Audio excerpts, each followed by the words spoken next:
और चलिए अब बात करते हैं यूपी की सियासत की। यूपी की सियासत में सबसे पहले बात ओवैसी की, जिनके खिलाफ यूपी में केस दर्ज किया गया है।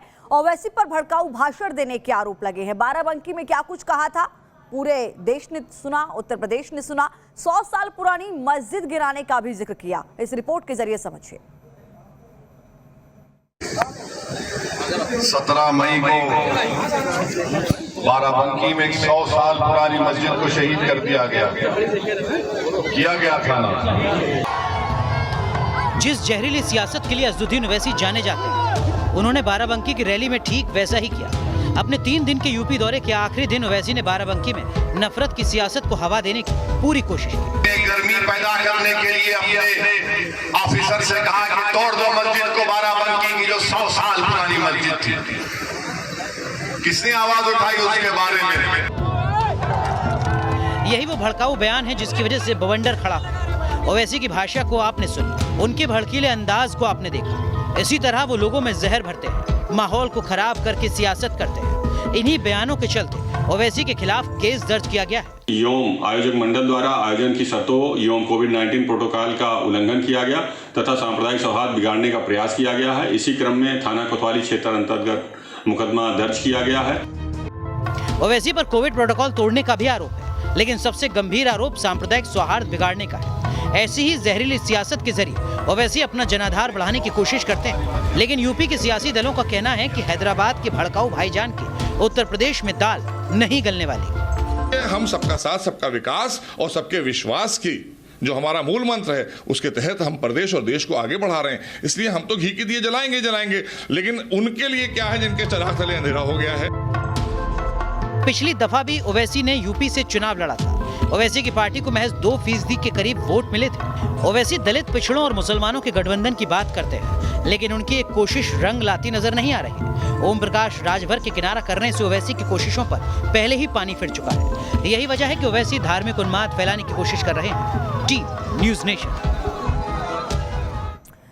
और आइए अब बात करते हैं बीएसपी प्रमुख मायावती के अहम ऐलान की। जी हां, मायावती ने ऐलान कर दिया है कि उनकी पार्टी चुनाव में किसी भी बाहुबली या फिर ऐसे व्यक्ति को टिकट नहीं देगी जिस पर आरोप है जो माफिया है।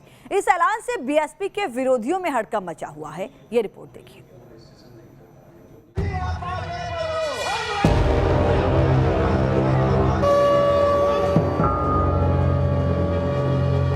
चढ़गुंडों की छाती पर मोहर लगेगा हाथी पर, ये नारा बीएसपी के शासन का मूल मंत्र रहा है। अपराध के खिलाफ जीरो टॉलरेंस, माफियाओं पर शिकंजा बीएसपी की नीति रही है। 2007 के बीएसपी के शासन में यूपी की जनता ने कानून का राज देखा था। उस दौर में अपराध तंत्र पर लगाम लगाई गई थी। अपराध के खिलाफ अपनी इस मुहिम के तहत बीएसपी ने बड़ा कदम उठाया था। मऊ से बाहुबली नेता मुख्तार अंसारी का टिकट काट दिया था। बीएसपी अध्यक्ष मायावती ने ट्वीट कर कहा, बीएसपी का आगामी यूपी विधानसभा आम चुनाव में प्रयास होगा कि किसी भी बाहुबली व माफिया आदि को पार्टी से चुनाव न लड़ाया जाए। इसके मद्देनजर ही आजमगढ़ मंडल की मऊ विधानसभा सीट से अब मुख्तार अंसारी का नहीं बल्कि यूपी के बीएसपी स्टेट अध्यक्ष भीम राजभर के नाम को फाइनल किया गया है। एक चीज जान लीजिए, उत्तर प्रदेश की जनता कानून व्यवस्था के मामले में त्रस्त है और साथ ही साथ किसानों के सवाल पर, बेरोजगारी के सवाल पर तबाह है। उत्तर प्रदेश एक विकल्प तलाश रहा है। 2007 के अंदर बहन मायावती जी जब मुख्यमंत्री बनी, हमारा नारा था चढ़ गुंडों की छाती पर मोहर लगेगी हाथी पर।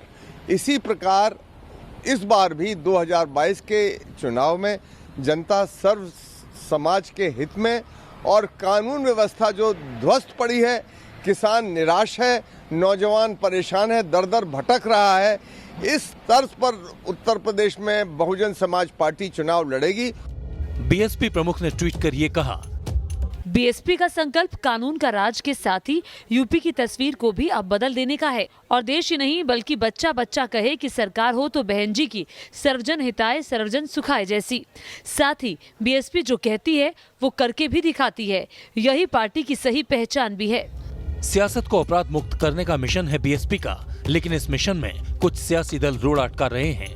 इन्हीं दलों में एक है असदुद्दीन ओवैसी की AIMIM। ओवैसी की पार्टी मुख्तार अंसारी को खुला ऑफर दे रही है और मजलिस इत्तेहादुल मुस्लिमीन की तरफ से मैं ये आश्वासन देता हूं कि अगर मुख्तार अंसारी साहब चुनाव लड़ना चाहें तो मजलिस इत्तेहादुल मुस्लिमीन के दरवाजे उनके लिए खुले हैं और हम उनको टिकट देंगे।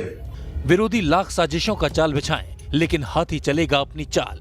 बीएसपी ने यह साफ कर दिया है, वो अपने अपराध मुक्त अभियान से पीछे नहीं हटेगी। 2022 में साफ सुथरी सरकार का सपना पूरा करेगी। Team news nation.